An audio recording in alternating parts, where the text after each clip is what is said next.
From the city of brotherly love, this is Shark Bite Biz with David Strausser.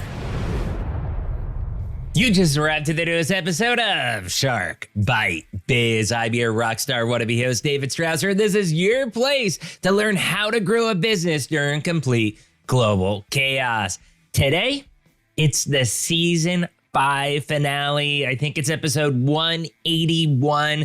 Amazing stuff we've accomplished over this season and previous seasons. And, I'm sad to let it go, but come on.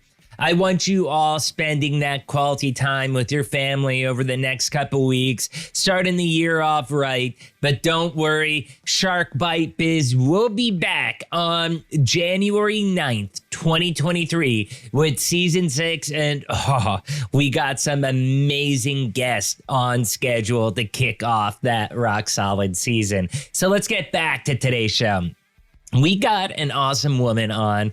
Flies helicopters, ex-military, and now runs a pretty amazing payment processing company whose sole focus is to help your business save money and help you grow, because COVID did one of those weird things with money. It really pushed a digital transformation. I mean, everybody pays with cards now. How often do you find yourself with cash? You may have found yourself with little cash pre-pandemic. Okay, but now that we're in this endemic or whatever we're in right now, I don't know what to call it, but whatever we're in right now, I mean, you probably have less cash than ever in your pocket, especially if you're doing B2B side commerce, where everything is going to be bank wires, credit cards. I know businesses love those Amex Platinum cards to be able to play with and, pay with and get their bonus points. So today's guest is going to show you how you can save money just by, checking out some of the competition and not going with the big national banks that you probably go with already. So who do we have today? None other than Miss Karla Dembik. Karla spent 14 years in the military, first as a U.S. Marine and later as an Army intelligence officer and UH-60 Black Hawk helicopter pilot. She took her experience, knowledge, and passion and moved into the private sector, building a successful career, starting her own company, and establishing herself within the FinTech space. So, hey, without further delay, let's get season 5 finale with Karla Dembik started right now. Business strategy. Karla, welcome to Shark Bite Biz. You, my friend, you just became Shark Bait. Thank you so much for having me, David. No, I can't wait to have you on. It's not every day we have someone that come on talking about the hot topic of payment processing. We try to make it exciting. Yeah, I bet you do. But before we get into talking about credit card swipes, we have a tradition on the show. Very first question we ask every single person. What's your background? What's your experience? And I know that you got a good background and experience, but I want to hear it coming from you. What's your background? What's your experience? What do you do for a living? How'd you get there? Basically, in a nutshell, tell us what makes Karla. Thank you. So I spent 14 years in the military. I was in the Marine Corps, and then I was an intelligence officer in the Army. And then I finished up flying UH-60 Blackhawks. So that is me in a nutshell. Blackhawk. And you're not talking Call of Duty, right? You're talking real life? We're talking real life helicopters. Okay. That's out of curiosity. Have you ever done it in Call of Duty? No, actually, the funny thing is I have never played a video game. Oh, wow. That's amazing. Yeah, I don't think I have not gamed for many, many years. I used to love it when I was a teenager. Then I moved to Mexico and I did it because, for a while I was lonely living in a foreign country. You're by yourself, maybe 3 people. And, it's not like cell phones internationally really worked at the time. So it was hard. There was a little period there in my early 20s where I was big into gaming, but then, became a dad early on and I was just kind of out of that. It was, just work and family and stuff like that. But yeah, it came back to me about 2 years ago with cloud gaming, which I found to be just amazing the way that Google did it with Stadia. And I was heartbroken because they just shut it down. I mean, it was so amazing. Like I could be streaming just like Netflix, but you'd be streaming a video game at 4K, 60 frames per second, no lag playing whatsoever. And it was like, wow, this is bleeding edge tech. Like, why has Xbox or PlayStation not done this before? And I just totally loved it. So that is my gaming story there, in case anybody was wondering. And no, I have not played probably Call of Duty since like Call of Duty 2, which was probably roughly like 20 years ago now. It's been out. That's okay. I totally get it. I literally just upgraded my first gen like Apple TV box. I've had it for like 10, 12 years and I just upgraded to the new one. So I get it. You get comfortable. There's a lot of things that people upgrade because they think they need to upgrade. And, that's funny because I think this really falls into the topic that we talk about. You do payment processing. I do ERP. And they see that, SAP released a brand new version of Business One. And the question is, should they upgrade? It's like, well, it's adding, 15 key features this year. Okay. But how many of those do you actually need for your business? You're running perfectly without it. Why do you want to spend, $50,000 upgrading your system when, it's not broke? Maybe in 2 or 3 years, it makes sense, but you don't need to actually upgrade every year if you don't have to. I think you bring up a valid point. It's one of those shiny things, like it's new. Ooh, I got to have it and check out all the pretty features. And then at the end of the day, you realize you don't really need it and you don't really need to upgrade it. It's just, if it's not broke, don't fix it. Exactly. So I figured, whether it's game or tech, that since you have a cybersecurity type background, that you would probably enjoy talking about some of that stuff. So that's why I kind of threw it in there.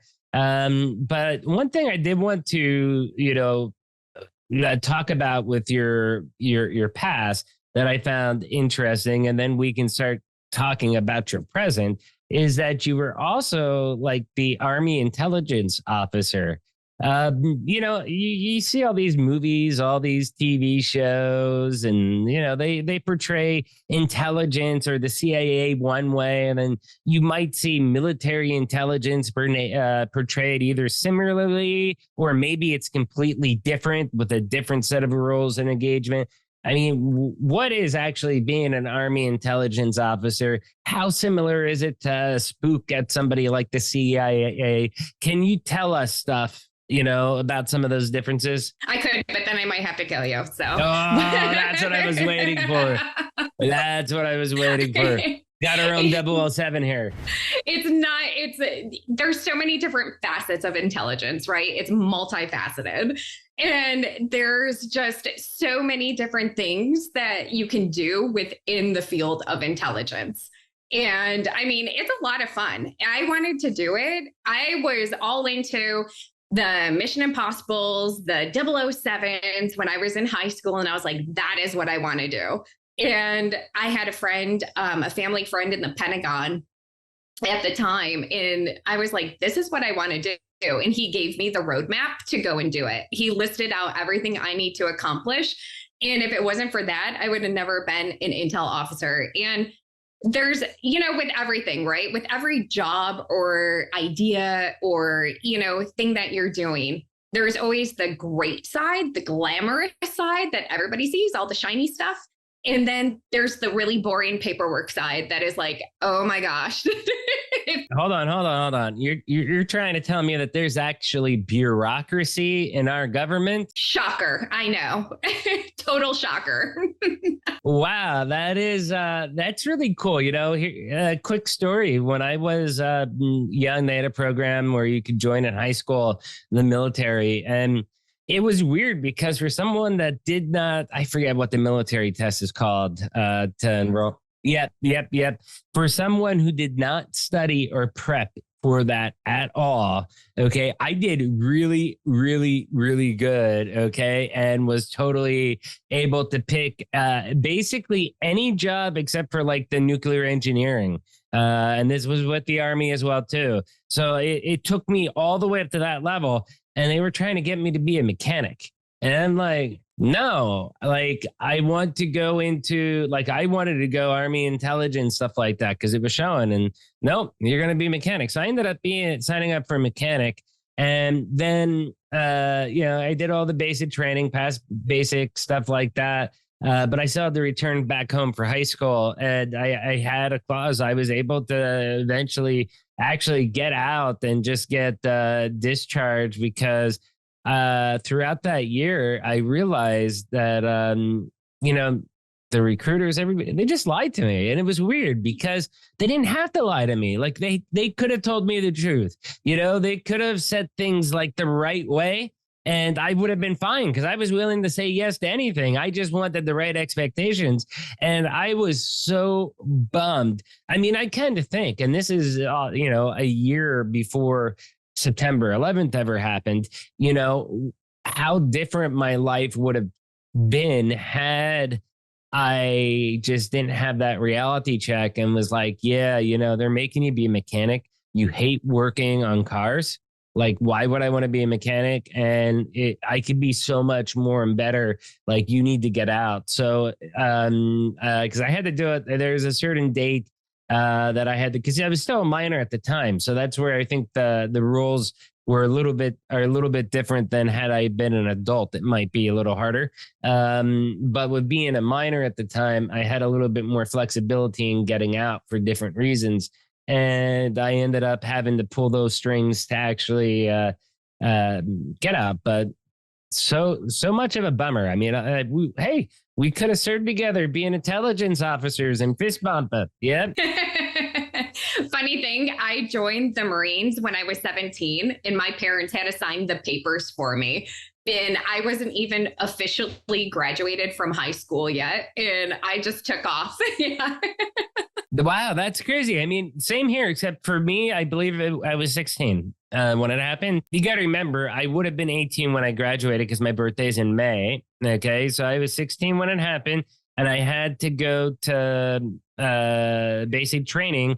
I guess I would have been 17 at the time of basic training. And then last year of school. And then once I finished school, then you're at your specialized training.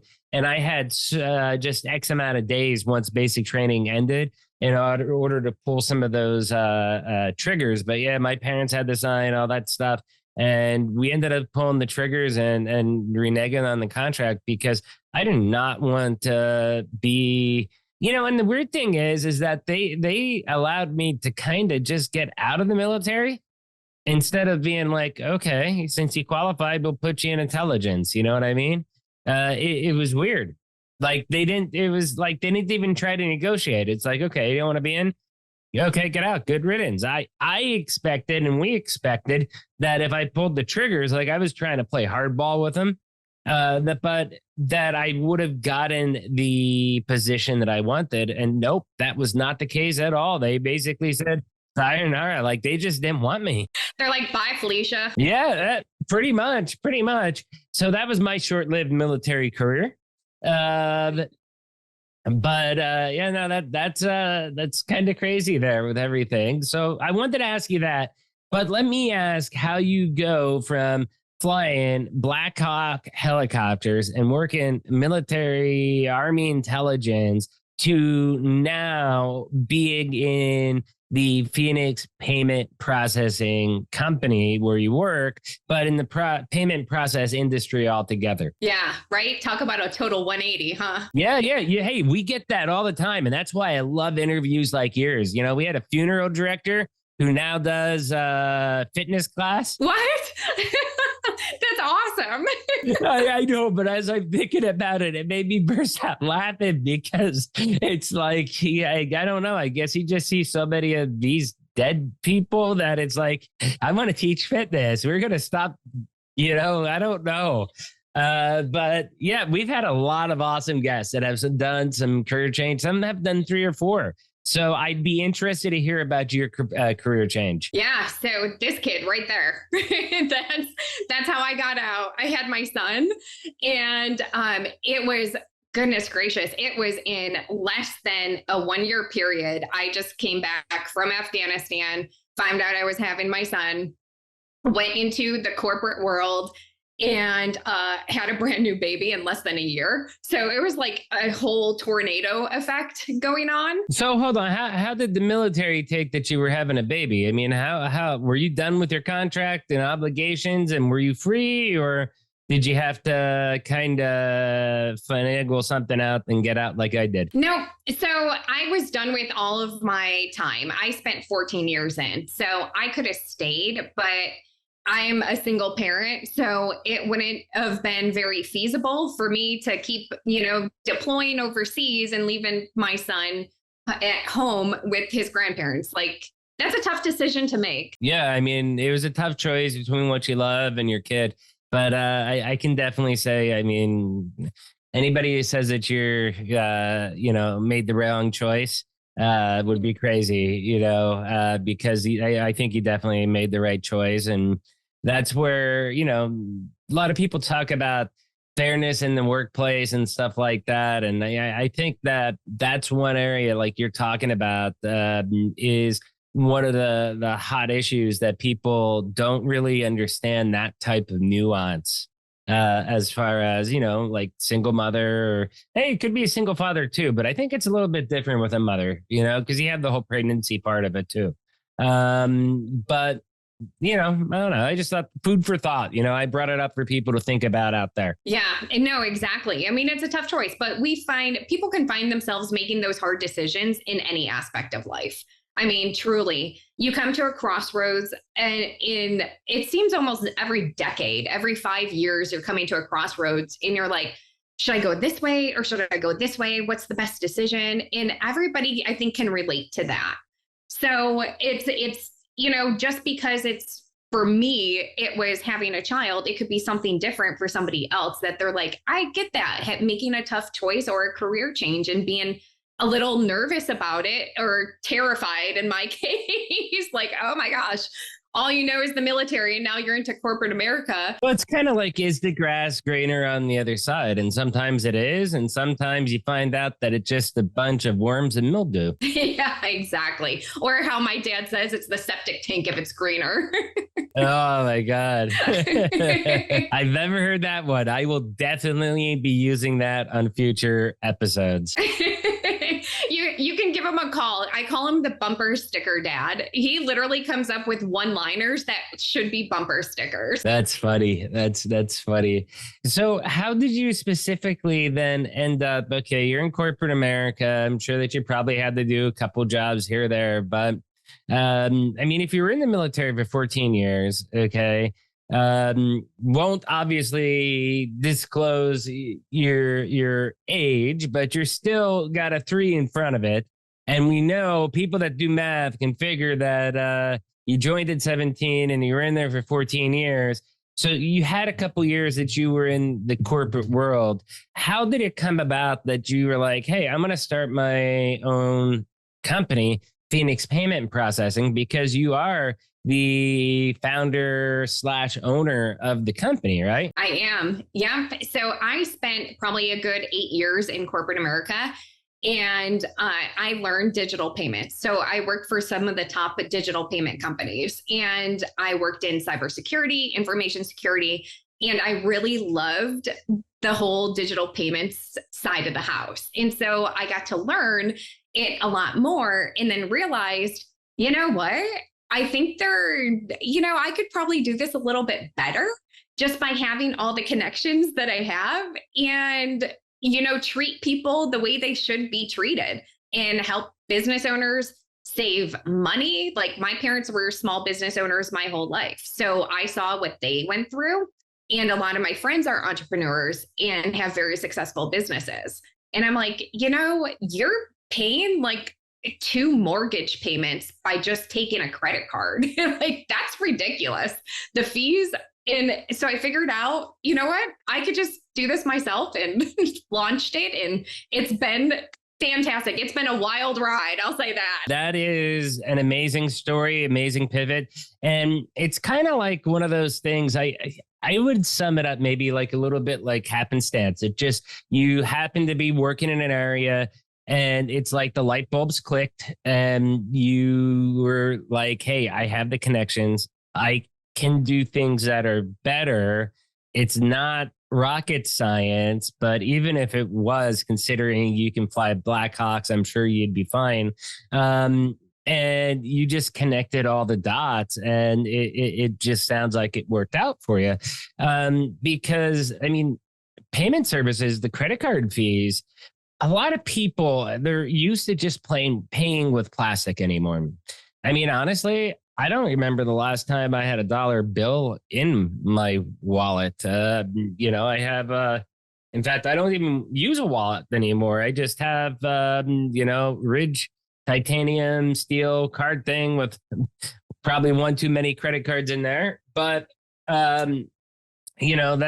that's how I live. I think that's how a lot of people live. And it's just convenience, like when I had to move, there's no Wells Fargo near me. I mean, I'd have to drive 30, 40 minutes to go to Wells Fargo if I wanted to go withdraw some money. And it's like, I'm not going to do that or pay all those fees if I use an external one. Because that all adds up, like every now and then, maybe we'll get a couple bucks if I'm cashing out and they let you get a couple bucks at the register using my debit card, but maybe 20, 30, 40 here. But that's rare, really only if the kids need it for school. I'm always using a card, whether it's debit or whether it's credit, or I'm using Samsung Pay with my credit and debit card to make those payments right there. I mean, people don't think though, and this is where I'm getting to about the business side of that aspect. This is the consumer side. I'm doing it for convenience, but am I being selfish because I'm taking away of that sale? It could be anywhere from like 1.7% all the way up to 5, 6, 7%, depending on the credit card. That merchant is being charged for every credit card swipe that I do.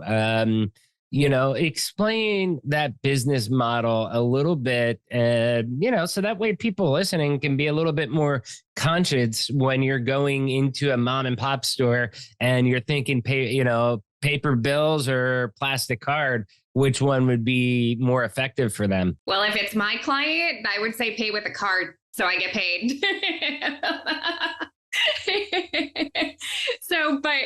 But no, that's the thing, right? So when you're paying with a card, it's on the business side. So you go into this mom and pop shop and, if they set up their credit card stuff, let's say 20 years ago, we need to do a little financial assessment here because they're probably stuck on a rate that was okay 20 years ago and probably haven't looked at the merchant statement since. That's what I find with a lot of my clients. That's what we find with a lot of our clients too, because they'll be like, we get clients that are still using like green screen software from the 80s, and they're like, I'm serious. And they're like, yeah, we have employees that have been using this software for 40 years and they're afraid of upgrading.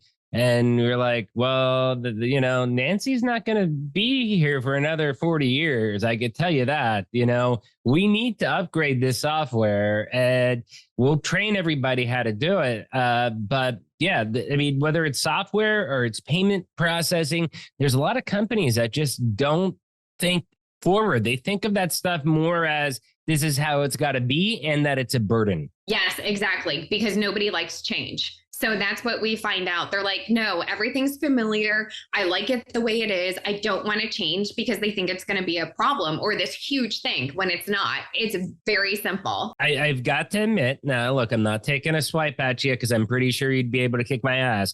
But payment processing companies, not all of them have the best name in the industry too.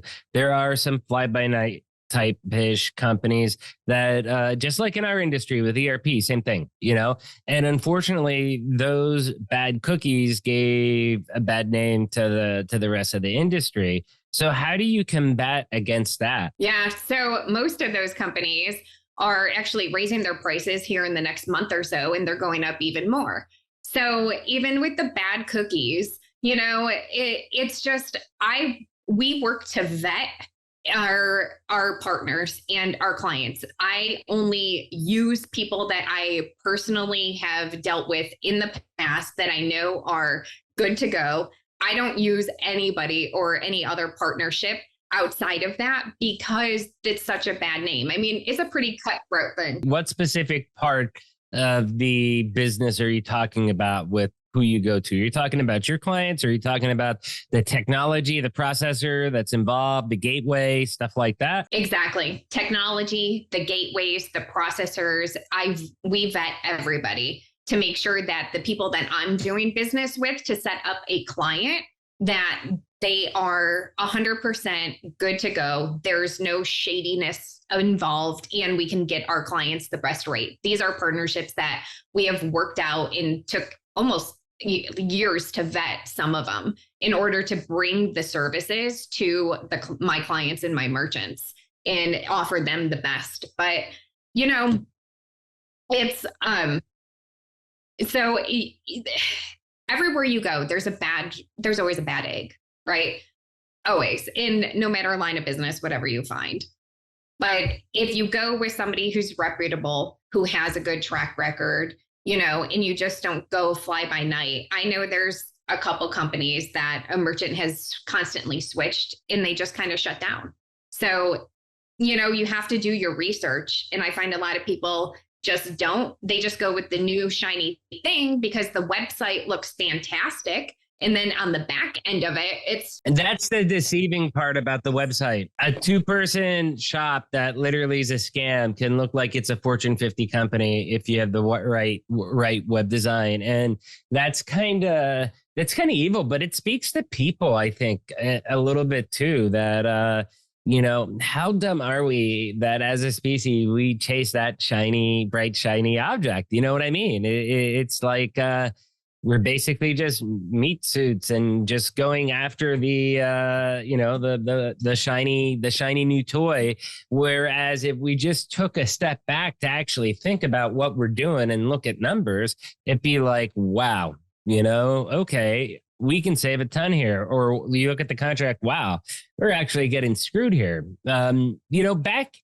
I want to ask you, one of the, I guess, OGs, your grandfathers of digital payments, I'd always think of Authorize.net. They seem to have been there forever.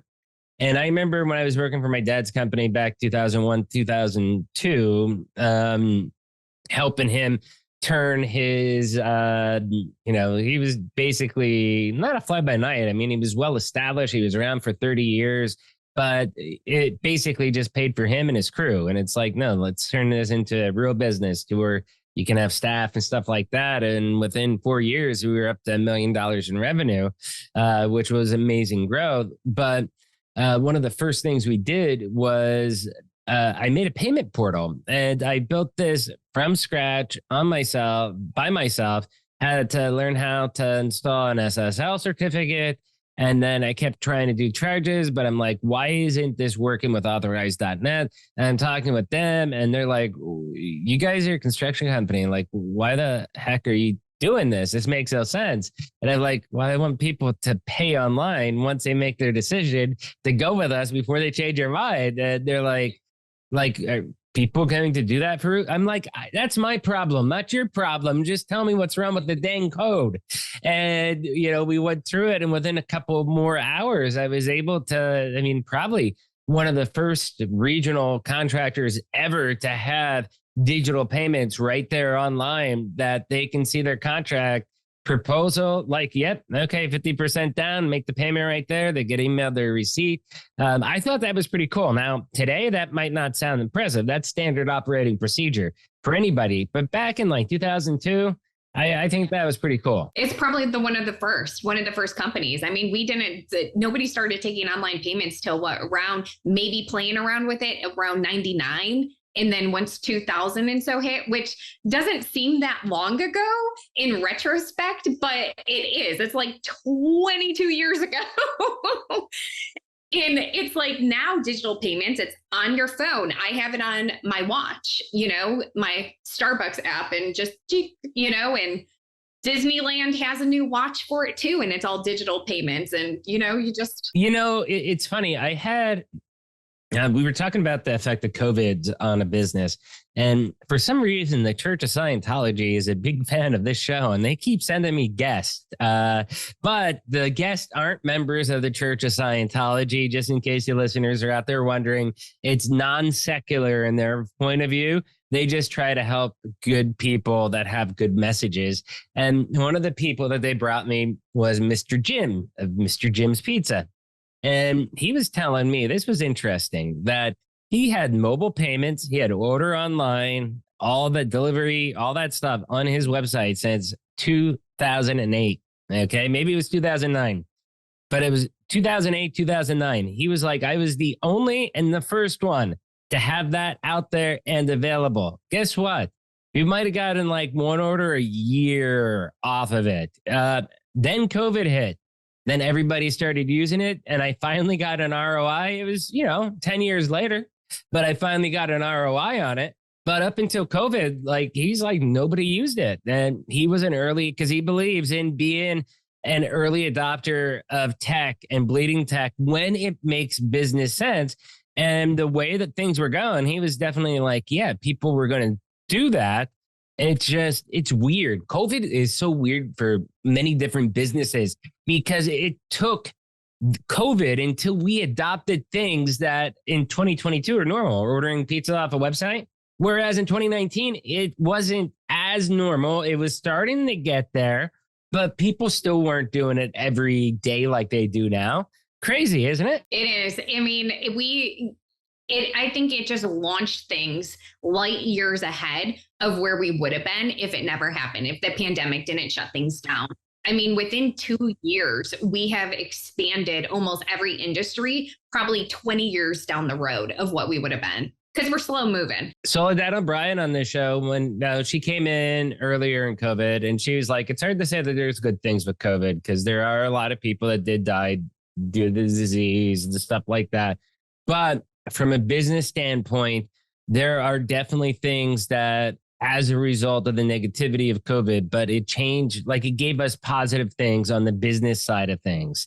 And that's basically what she was explaining to us. And I think that's a perfect, example of what you're saying, how it really pushed us 20 years down the road. I mean, Microsoft Teams, it existed in 2019, 2020. Look how much R&D development it got once everybody was working from home. I mean, Microsoft Teams it's incredible what you're able to do with it right now. It is. And, and in my space, it just launched digital payments to no end. I mean, it went from 0 to 100 miles an hour.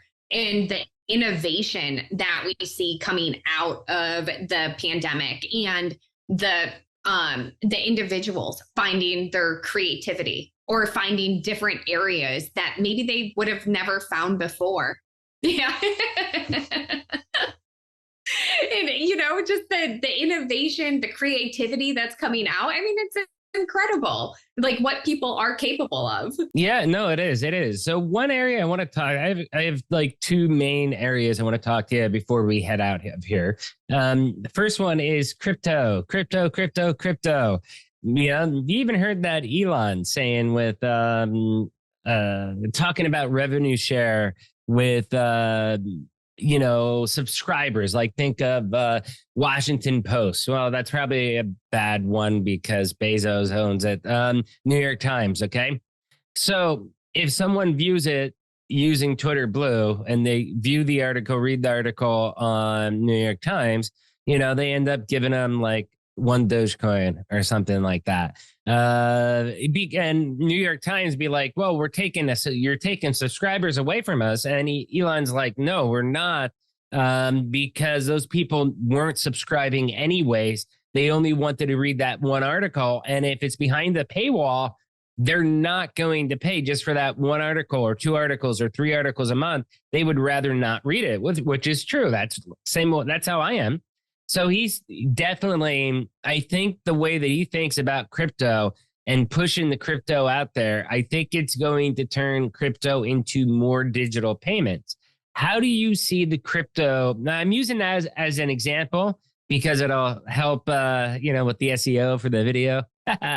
No, but I'm using it because it's a recent legit example of when we're recording this interview.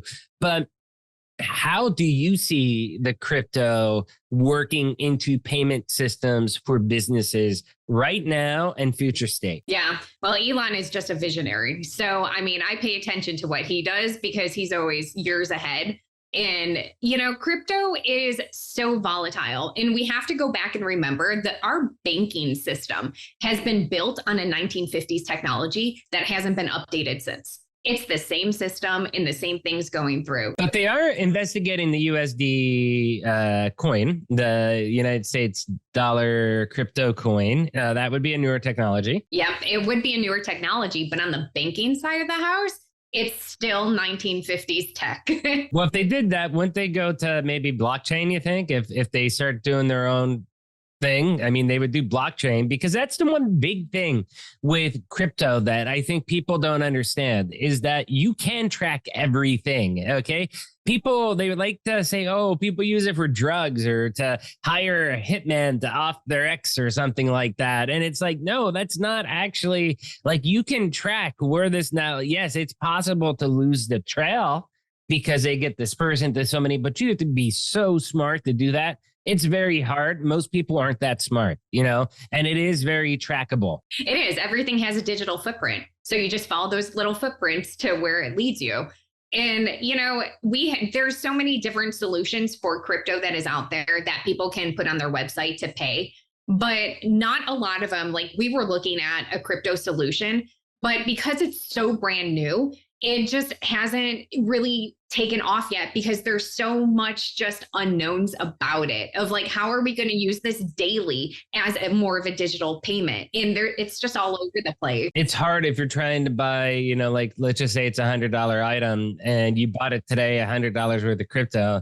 And tomorrow that $100 in crypto just went down to $30. But then a month from now, it could be worth $3,000. You know what I mean? Yeah. I mean, if you are willing to take the risk and the risks going into it, then by all means, have fun at it. That's where I personally think that the USD dollar, that is a digital version of the US dollar, that is going to be needed to push us there. Now, they've tried like different coins where they were pegged 1-to-1 with the dollar. And look what happened with that. I don't know how big you were in crypto, but there was a major crash to where that all came crumbling down. And a lot of people were very upset with that. I think crypto is a good technology. I think it's, things like a blockchain, stuff like that definitely make sense. I just think that it's going to, unfortunately, you're going to need one that comes out from the US government to make it an actual currency. Otherwise, I view crypto as more of an asset. I view it as a stock or a bond or a fund in whatever coin it's, or company it's wrapped up in. That's what you're buying in. It's more of an investment item than a currency item. Yeah, for now. But in the future, I think we'll see it become more of a currency, like in how much of a future? I think 5 to 10 years, because you got to get there's so much red tape, right? There's bureaucracy at every single level. There's politics and there's big tech fighting about it. So there's so many different levels to this that you have to really pay attention to who's really going to lead it. Well, that's where I think that if you have the US dollar lead it, with an official U.S. currency. And now, look, I'm not somebody that likes bigger government. I'm 100% libertarian. I don't want the government involved. However, I think to solve the problems that you're talking about, that's where the government does solve it. And what they do is they set the standard as far as, okay, now there's a digital U.S. dollar. This is the US dollar. It will always be a dollar. It'll be pegged to the paper dollar, same thing.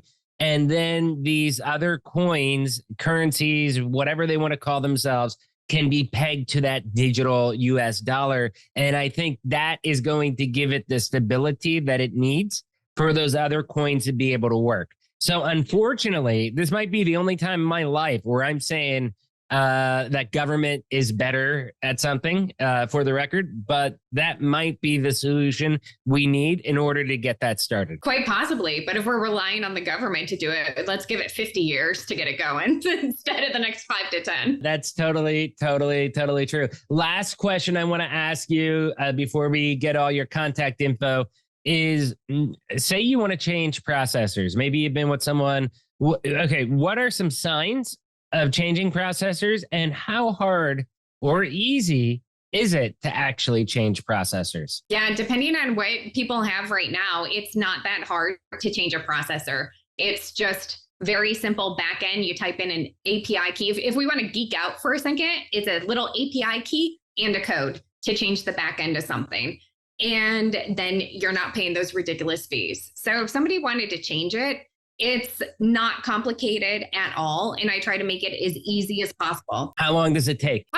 Usually the application takes longer than anything else. So the application is maybe 7 to 14 days, depending on what type of business that you have.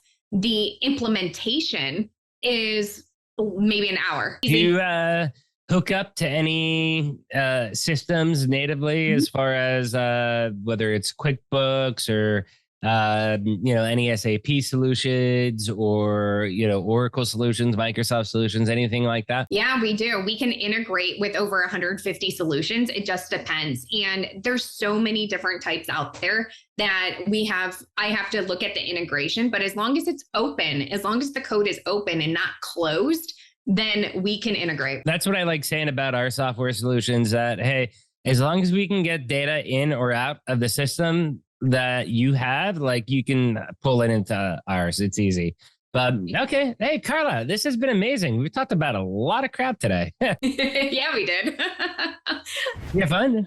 So I've got to ask you one final question. Okay. How can people digitally, remember, no restraining orders, how can people digitally stalk you online? Where can they find out more about you, your business, your life, everything? So you guys can go to my website at www.phxpp.com. And it has the links to all my social, my Facebooks, my Instagram, and my LinkedIn. And you can always reach out to me via email as well. But David, thank you so much. I had such a great time with you. No problem. Thank you for coming on. This was amazing. I wish you the best of the rest of your week. Take care. Thank you. You too. Yeah. Bye-bye.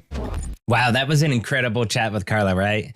First, you all know the routine. If you found this interview helpful, if it sparked those warm and fuzzies, do me a favor, hit that like button, smash that subscribe button. But if you really want to help us out, because you know Shark Bite Biz is the greatest kept secret in the world to small business, do us a favor, share us out to your friends, your colleagues, your family, anywhere that you dwell on the interwebs, Facebook, Minds, Twitter, LinkedIn, Mastodon, wherever it is, share us out, because we have some of the best, brightest minds out there in the business world coming on and sharing their secrets so that you can achieve the 3 Gs: personal growth, professional growth, and of course, business growth, by listening to their advice. Now let's get back to the rock star, the real rock star of this show, Karla Dembik. So a couple of quick things here, okay?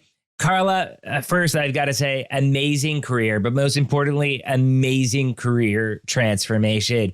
From the Marines to Army intelligence and flying Black Hawk helicopters to owning your own payment processing company that leans on technology. I mean, that's pretty awesome. That is a resume and a half there. That is really, really awesome. I mean, there's no other word to describe it. So congratulations on all the hard work that you did to achieve the level of success that you have found.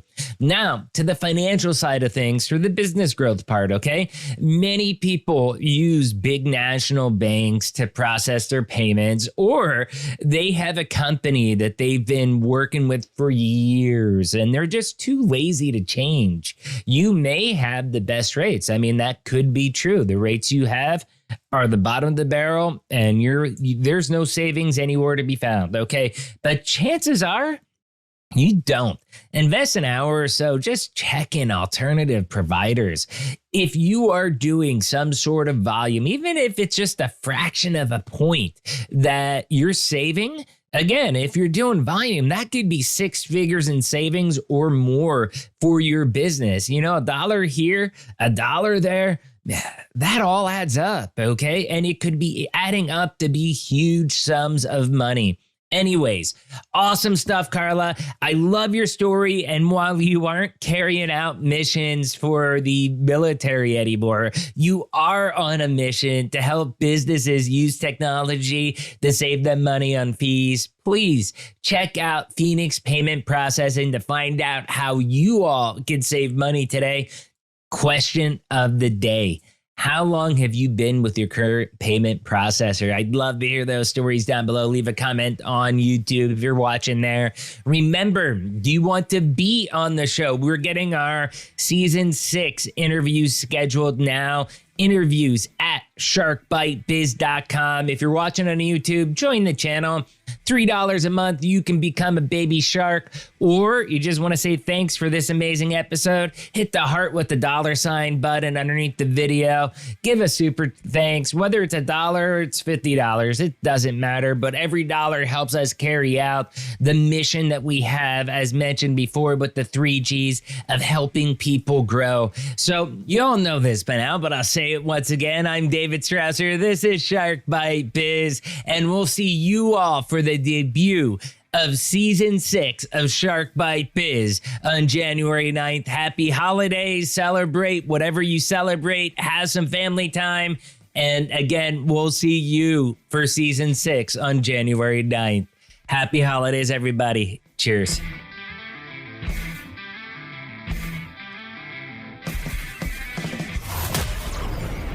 Thank you for listening to Shark Bite Biz.